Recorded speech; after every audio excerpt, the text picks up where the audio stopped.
اعوذ باللہ من الشیطان الرجیم بسم اللہ الرحمن الرحیم والسلام علی من اتبع الہدی۔ ہدایت کی اتباع کرنے والوں کو راحت دو جہاں قرآن چینل کی طرف سے سلام عرض ہے۔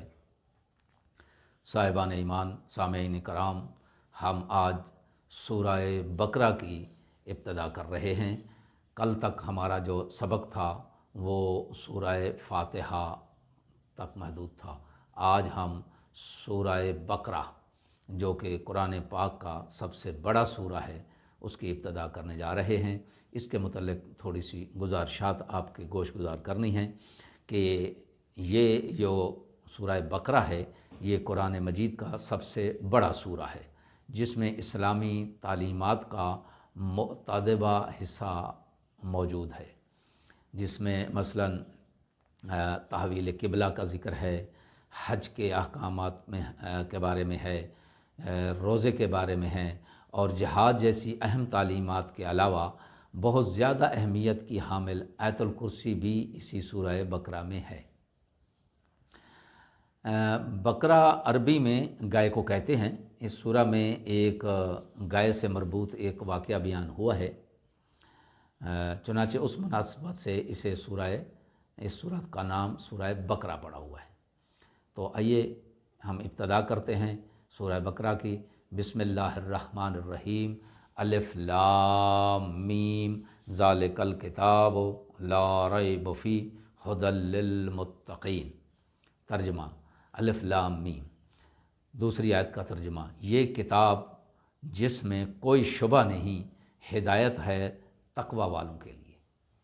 اس میں استعمال ہونے والے چند کلمات کی تشریح یوں ہے کہ ذالکہ جو ہے یہ اشارہ بعید کے لیے استعمال ہوتا ہے، خواہ وہ چیز بلحاظ مکان یا بلحاظ مرتبہ اور مقام بلند و بالا ہو یا بعید ہو، تو اس کے لیے یہ لفظ ذالکہ کا لفظ استعمال ہوتا ہے۔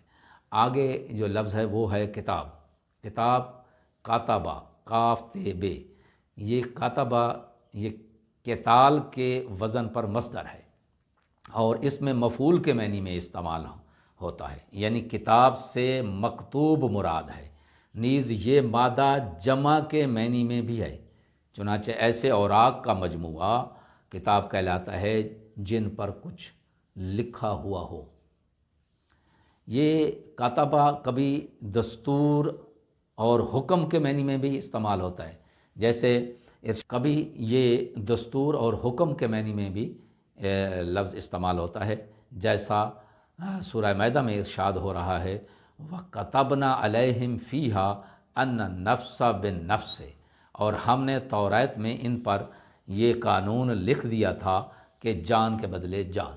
چنانچہ قرآن صحیفوں اور نوشتہ جات کا مجموعہ ہونے کے اعتبار سے بھی اور دستور اور احکام کے اعتبار سے بھی ایک کتاب ہے۔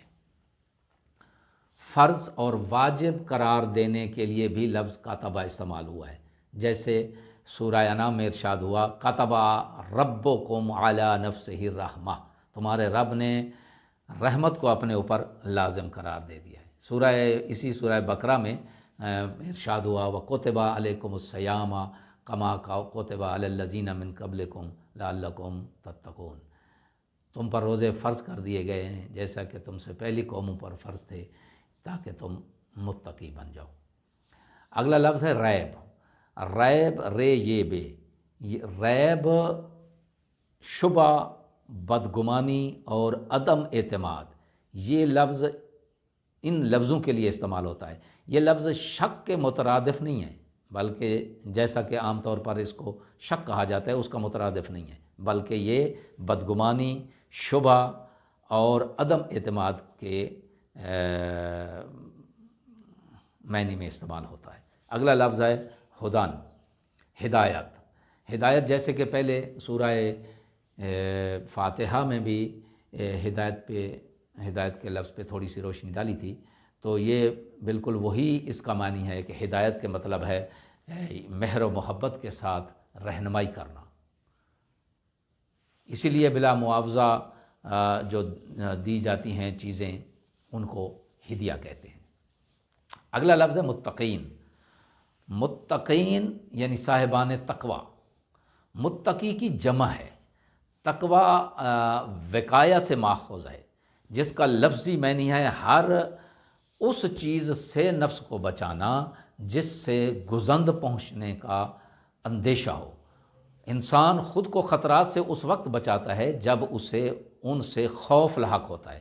اس لیے تقوی کا معنی ڈر اور خوف بھی بیان کیا جاتا ہے، کیونکہ تقوی کا سبب خوف ہوتا ہے، اور مسبب کا نام لے کر سبب کو مراد لینا عام طور پر رائج ہے۔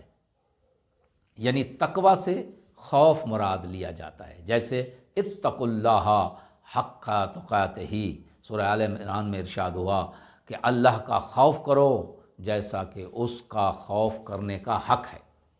ان آیات کی تفسیر کچھ اس طرح ہے کہ الف لام میم، انہیں مقطعات قرآنیہ کہتے ہیں، جن پر بہت کچھ لکھا جا چکا ہے، اور درست رائے یہ ہے کہ یہ صرف افتتاحیہ حروف ہی نہیں بلکہ ان میں وہ اسرار اور رموز پنہاں ہیں جو خدا اور اس کے حبیب صلی اللہ علیہ وآلہ وسلم کے درمیان مخصوص ہیں، اور خداوند عالم نے کسی مصلحت کے پیش نظر انہیں صرف اپنے رسول صلی اللہ علیہ وآلہ وسلم تک محدود رکھا ہے۔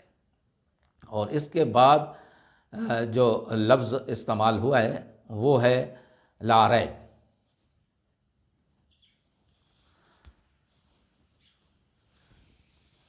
لا ریب اس کتاب میں شبہ اور بدگمانی کی کوئی گنجائش نہیں ہے۔ اس جملے سے شبہ اور بدگمانی کے وجود کی نفی نہیں ہوئی، بلکہ یہ بتانا مقصود ہے کہ قرآن ایسے حقائق کا مجموعہ ہے جنہیں مکمل طور پر سمجھنے کی صورت میں کوئی شک و شبہ باقی نہیں رہ جاتا، لیکن پھر بھی اگر کوئی شبہات سے دوچار ہوتا ہے تو اس کا سبب شک و شبہ کرنے والے کی نادانی ہو سکتی ہے، اس کی کجروی ہو سکتی ہے، اس کی کوتاہ بینی ہو سکتی ہے، اس کے علاوہ کچھ نہیں ہو سکتا۔ چنانچہ جوں ہی یہ نقائص اس کے دور ہوں گے، شبہات بھی یکسر ختم ہو جائیں گے۔ اور اس کے آگے ہے ھدی للمتقین۔ یہ قرآن صاحبان تقوی کے لیے ہدایت ہے۔ التقوی جعل النفس فی وقایت مما یخاف، یعنی تقوی اپنے آپ کو خطرات سے بچانے کا نام ہے۔ جو شخص بیماری کے ممکنہ خطرات سے محفوظ رہنا چاہے وہی دوا اور علاج کرے گا نا، وہی اس سے بہرہ مند ہو سکے گا نا۔ چنانچہ متقی وہی ہوگا جو ہلاکت ابدی سے بچنے کی کوشش کرے گا۔ ایسا شخص ہی قرآن سے ہدایت اور رہنمائی حاصل کر سکتا ہے، کیونکہ رہنمائی صرف اسے فائدہ دے سکتی ہے جو عازم راہ ہو۔ جو شخص کہیں جانا ہی نہیں چاہتا اسے رہنمائی کوئی فائدہ نہیں پہنچا سکتی۔ لہٰذا عازم راہ کو متقی کہتے ہیں، یعنی راہ نجات کا راہ رو، اور اسی قسم کے افراد قرآن سے ہدایت حاصل کر سکتے ہیں۔ قرآن مجید نے متقین کی 5 نشانیاں بتائی ہیں جو انشاءاللہ آنے والی آیات میں آپ کے گوش گزار کی جائیں گی۔ اور ان آیات میں، ان دونوں آیات الف لام میم ذالک الکتاب لا ریب فیہ ھدی للمتقین میں جو اہم نقطے بیان ہوئے ہیں وہ 4 ہیں۔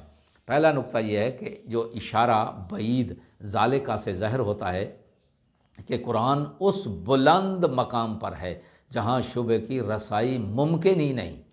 دوسرا جو نقطہ ہے وہ قرآنی ہدایت اہل تقوی اور سالکان راہ ہدایت کے پاک دلوں میں ہی اتر سکتی ہے۔ یہ ھدی للمتقین ہے، یہ قرآنی ہدایت اہل تقوی کے علاوہ اور پاک دلوں کے علاوہ کسی کے دل میں نہیں اتر سکتی۔ اور تیسرا نقطہ، ہادی کے لیے ضروری ہے کہ اس کا دامن ہر قسم کی آلائشوں سے پاک ہو۔ اور چوتھا اور آخری نقطہ یہ ہے کہ تقوی جتنا زیادہ ہوگا اس قدر بہتر ہدایت حاصل ہو سکے گی۔ خداوند عالم سے استدعا ہے کہ پروردگار عالم ہمیں تقوی حاصل کرنے کی توفیق عطا فرما کر متقی بننے کی توفیق دے۔ وما علینا الا البلاغ المبین۔